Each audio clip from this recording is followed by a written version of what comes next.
¿Qué tal amigos? Bienvenidos a nuestra clase de Exploremos el Antiguo Testamento.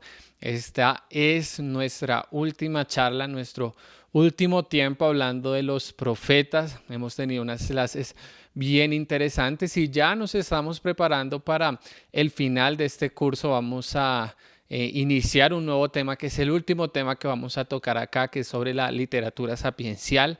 Ya estamos en la recta final, así que no se desanimen. Tal vez estas clases han generado más dudas en ustedes que respuestas que ustedes creían que iban a obtener después de esta clase, pero quiero animarlos a que vean esas dudas como una oportunidad de seguir aprendiendo. No es malo tener dudas y creo que también si las encaminamos bien nos van a ayudar a seguir explorando el Antiguo Testamento, que es inagotable, que tiene unas enseñanzas para nosotros que no van a terminar nunca. Así que esto solamente, como se los he repetido en muchas ocasiones, es solamente el inicio de una exploración al Antiguo Testamento. El día de hoy vamos a continuar con nuestro tema de los profetas. Habíamos hablado la última clase sobre la profecía desde el inicio del Antiguo Testamento, desde los patriarcas, todo lo que estaba sucediendo alrededor de ellos. Y llegamos hasta lo que nosotros llamamos como la edad de oro del profetismo, donde hablamos bastante sobre el profeta Isaías, el profeta Amós, y bueno, ahí estábamos en ese tema. Y ahora vamos a continuar la historia del profetismo, de qué pasaba con esos profetas hasta el final de la profecía. Quiero que entendamos ese final y lo vamos a tocar más adelante en esta clase, no como si este don del Espíritu Santo se haya cesado o haya terminado, pero sí como el fin o el final de la literatura profética que nosotros encontramos en el Antiguo Testamento. Hasta ahí lo vamos a tocar. Y es muy importante para lo que nosotros estamos hablando que podamos recordar en clases pasadas. Claro, creo que fue una de las primeras clases que teníamos de las dinámicas y lo que estaba sucediendo en el pueblo de Israel. El pueblo de Israel se había dividido en dos, norte y sur, y ellos sufrieron por unos imperios opresores. El reino del norte de Israel sufrió a causa del pueblo asirio, y el reino del sur de Judá sufrió a causa del imperio babilónico, y luego posteriormente nos vamos a encontrar con Ciro, con el imperio persa. Entonces esto es bien interesante y muy importante para nosotros poder entender esta historia de los profetas, porque esto era lo que estaba sucediendo. Los profetas del siglo 8 que nosotros vimos en la clase pasada, ustedes van a recordar que ellos tenían una característica, y es que estaban en un momento de bastante abundancia para el pueblo de Israel y de Judá. Era como la oportunidad donde ellos estaban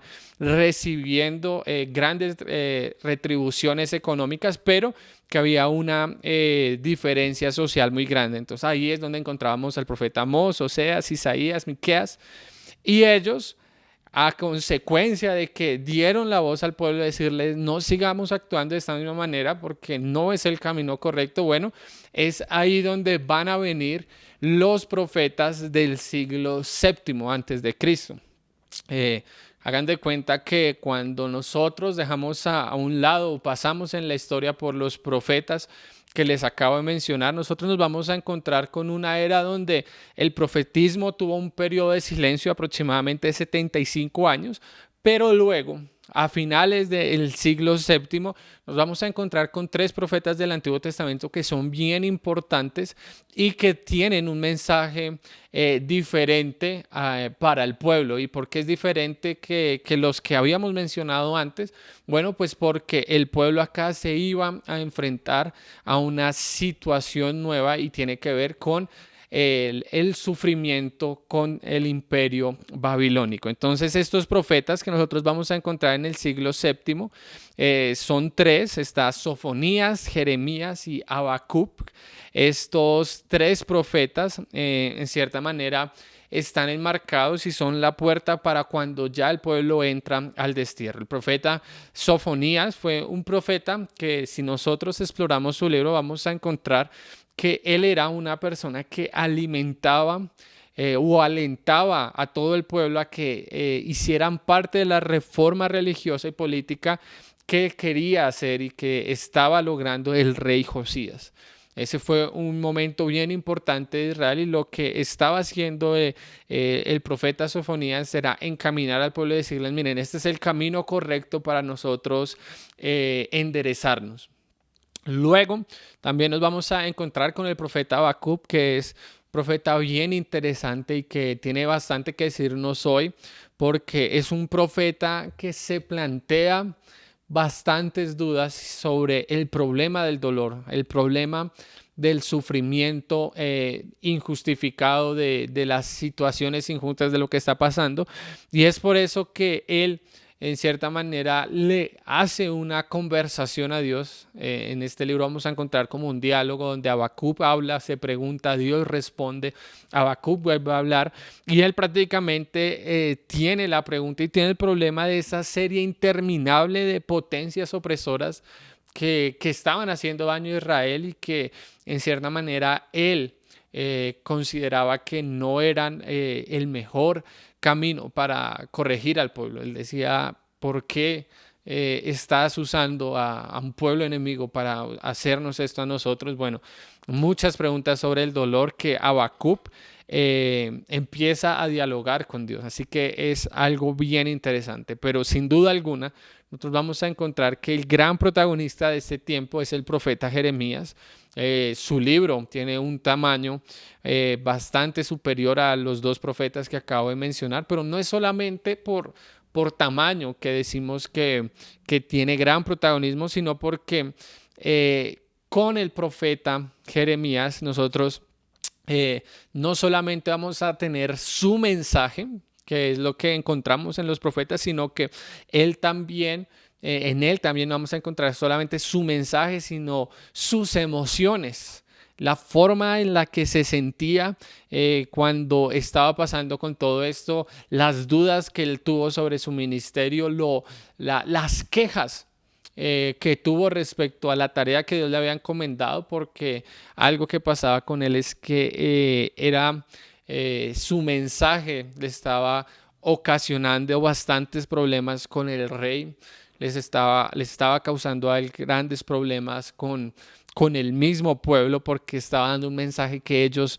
no querían escuchar. Pero si nosotros pudiéramos hacer un resumen de cuál era ese mensaje que estaba haciendo Jeremías y también estos dos profetas del siglo VII, era un mensaje de conversión, era un mensaje que les decían volvamos, vamos a arrepentirnos, nosotros hemos roto el pacto con Dios, pero regresemos. Y esto es bien interesante porque ese mensaje le ocasionó, como les acaba de decir, problemas con el pueblo, problemas con el rey hasta el punto en que él tuvo que huir de ellos. También estuvo en la cárcel, fue azotado y todo esto estaba pasando él haciendo, por decirlo así, lo correcto. Entonces, a los profetas del Antiguo Testamento no les iba muy bien, no eran muy bien recibidos, o por lo menos si eran muy bien recibidos, bueno, el Antiguo Testamento nos va a hablar de ellos como falsos profetas, porque daban el mensaje que la gente quería escuchar. Y esto es importante porque Jeremías daba esta advertencia, pero él vivió en carne propia lo que fue la deportación a Babilonia. Hubo una primera deportación de un grupo del pueblo a Babilonia. Y él les daba esa advertencia diciendo, esto ya es algo inevitable, así que lo mejor que nosotros podemos hacer es respetar lo que está sucediendo, someternos y obedecer y hacer y dar fruto en el destierro. Pero la gente escuchaba ese mensaje de Jeremías y decía, no, esto no puede ser así. Posiblemente la gente que se llevaron era porque no eran verdaderamente el pueblo de Dios, pero nosotros sí lo somos, y ese pensamiento llevó al pueblo a no darle el tributo que tenía que darle a Babilonia, y por eso la respuesta de Nabucodonosor fue ir con toda a destruir la capital de Judá, ir a Jerusalén, deportar a todo el mundo, derribar las murallas, y pues ahí prácticamente estaba en medio de esto sucediendo Jeremías.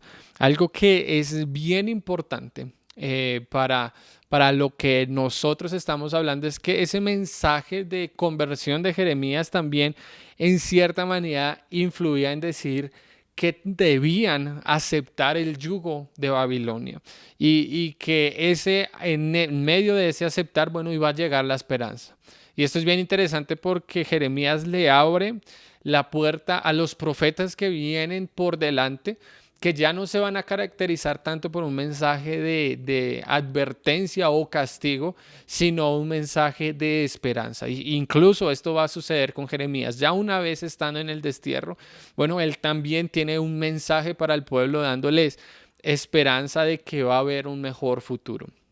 Después de esto, nosotros podríamos decir que ya llegamos hasta la parte final de lo que sería el movimiento profético, y nos vamos a encontrar que eso se enmarca desde el final del destierro en Babilonia hasta cuando la profecía o el último profeta, nosotros encontramos su obra y sus actos y sus enseñanzas. Entonces, lo primero que debemos mencionar acá es que esta nueva etapa del profetismo iba a estar enmarcada por las palabras de esperanza al pueblo y de consuelo. Y acá vienen unos personajes que son bien importantes. El primero de ellos es el profeta Ezequiel.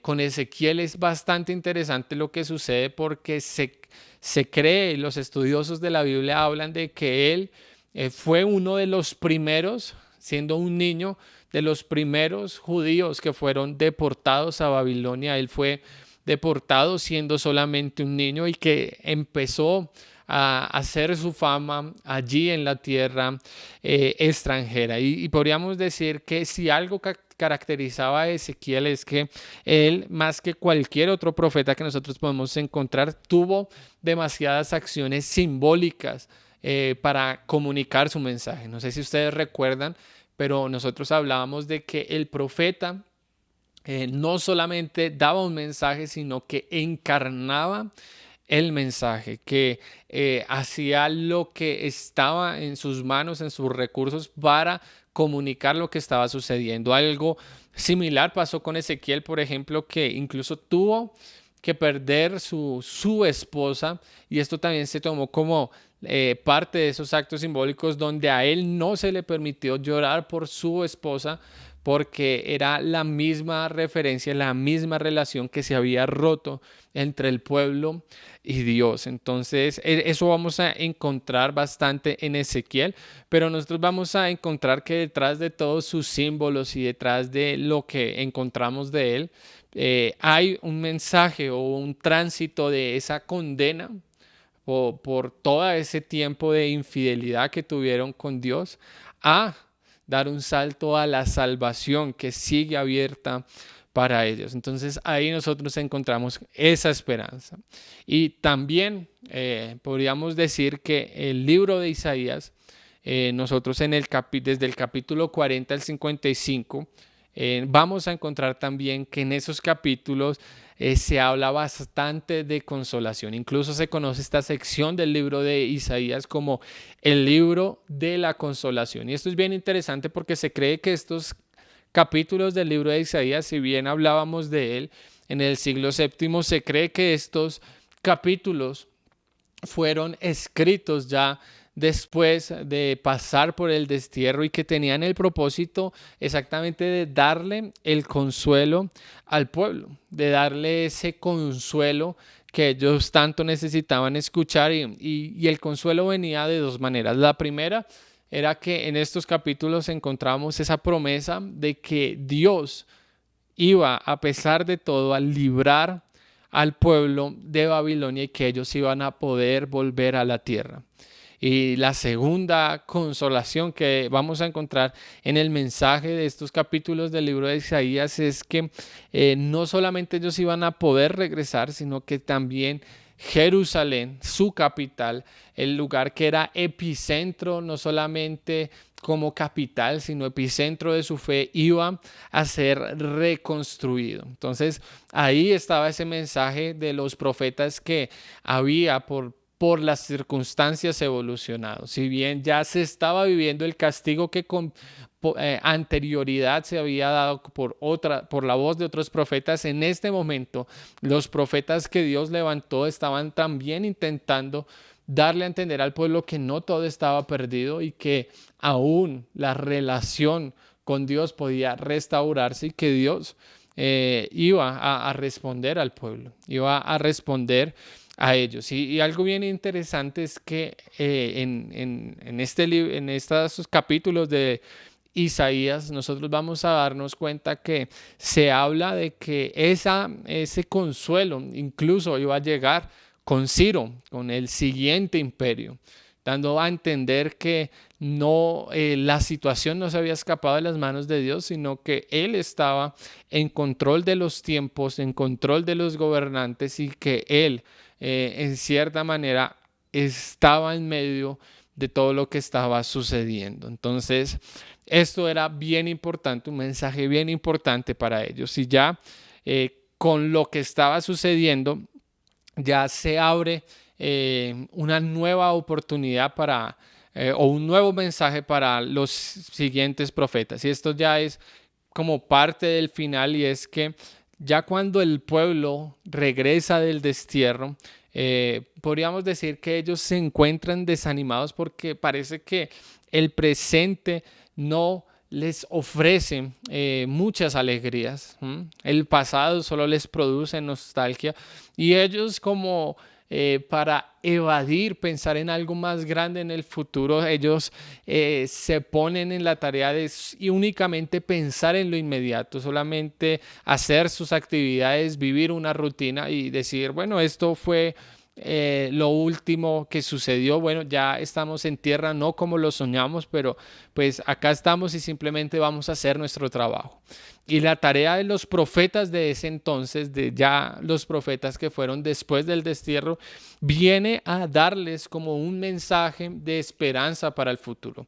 Y esto es importante mencionarlo porque es ahí donde se va a hacer una conexión bien importante con lo que nosotros conocemos como la literatura apocalíptica. La literatura apocalíptica se relaciona muy bien con la profecía también. Hay elementos que están en común y lo que sucedía con estos profetas es eso, que ya estaban hablando de un futuro para el pueblo diferente. Entonces ellos hablaban del futuro con una forma de traer esperanza a ese pueblo que estaba desanimado por las circunstancias que estaban viviendo en el presente, tal vez porque esa liberación de Dios no cumplió con sus expectativas, porque a fin de cuentas ellos estaban en su tierra, pero seguían bajo un imperio opresor. Ellos veían o en su mentalidad como pueblo judío y como pueblo de Dios era que al volver a su tierra, bueno, ellos nuevamente iban a ser el centro del mundo y eran ellos quienes iban a tener el control sobre las demás naciones y vivir en su tierra, pero bajo la dirección de otros imperios. Bueno, no se sentía tanto una victoria para todos ellos, y es ahí donde vienen estos nuevos profetas a traer un mensaje de esperanza hacia el futuro. Y estos profetas, está el profeta Ageo. El profeta Ageo centra todo su interés en la reconstrucción del templo, y prácticamente el mensaje que él daba era que mientras el templo se encontrara en la situación que estaba, el pueblo no iba a dar buena cosecha. Los frutos que se estaban esperando no iban a suceder hasta que el templo, y no solamente el templo físico, sino que la adoración, todo lo que sucedía alrededor del templo, que era adoración a Dios, se restaurara. Bueno, ahí era cuando iba a llegar una buena cosecha. Y otro profeta bien interesante es acá el profeta Zacarías. Él vamos a encontrar que en su libro nos deja bastantes símbolos igual y más que símbolos, unas visiones que tenían un propósito detrás. O sea, si hay algo que debemos entender es que detrás de esos símbolos que encontramos en la literatura profética y en la literatura apocalíptica, detrás de esos símbolos hay un mensaje que se quiere comunicar, y en el caso de todos esos símbolos que estaba usando Zacarías en sus visiones, era para reforzar una idea, y era que primero Dios era bueno.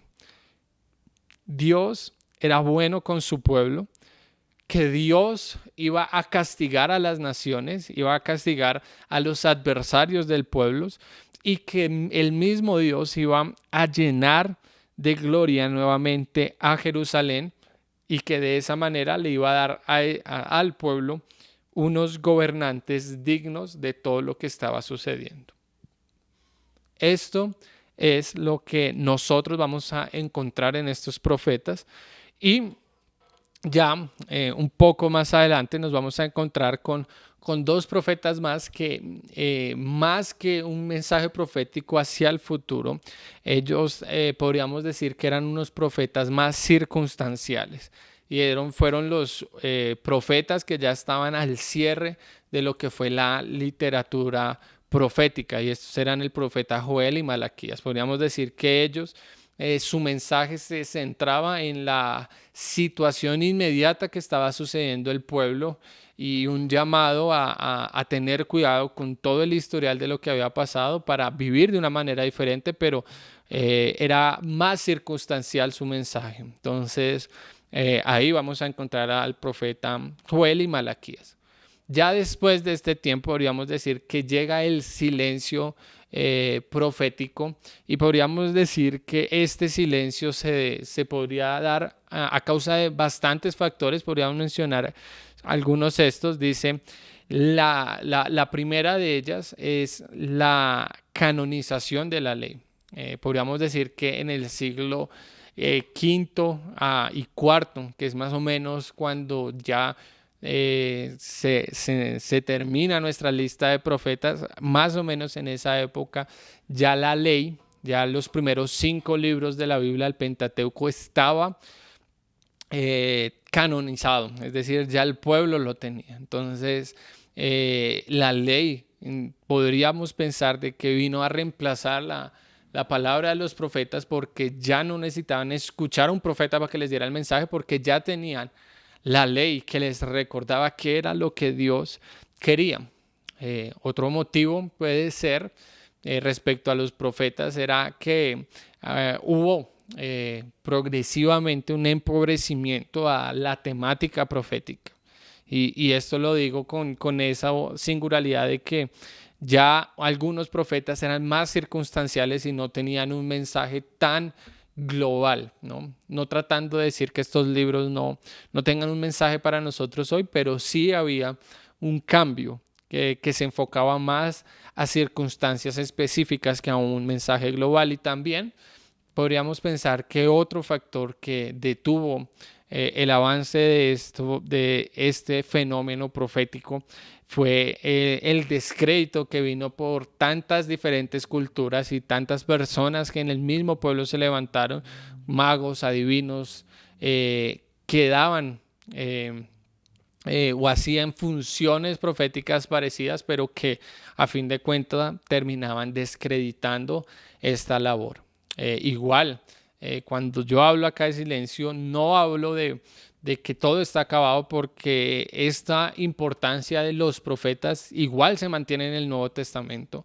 Cuando Jesús se encuentra con la samaritana, le dice, veo que tú eres profeta, porque aún en medio de ellos se encontraba esa idea de un profeta que iba a venir, un profeta similar a Moisés, y esa idea de profeta, incluso también, por ejemplo, se esperaba un profeta como Elías, que iba a preparar el camino para el Mesías. Bueno, todo eso se mantuvo hasta el tiempo del Nuevo Testamento y tuvo su cumplimiento con Juan el Bautista y con Jesús. Así que eso podríamos decir. Yo sé que es bastante general, tal vez algunos datos se olviden y está bien, Pero lo importante de estas últimas 2 sesiones sobre la historia de la profecía es que podamos distinguir los diferentes momentos que pasó el pueblo, los diferentes mensajes que proyectaron los profetas, entendiendo la realidad que estaba viviendo el pueblo y bueno, cómo ese mensaje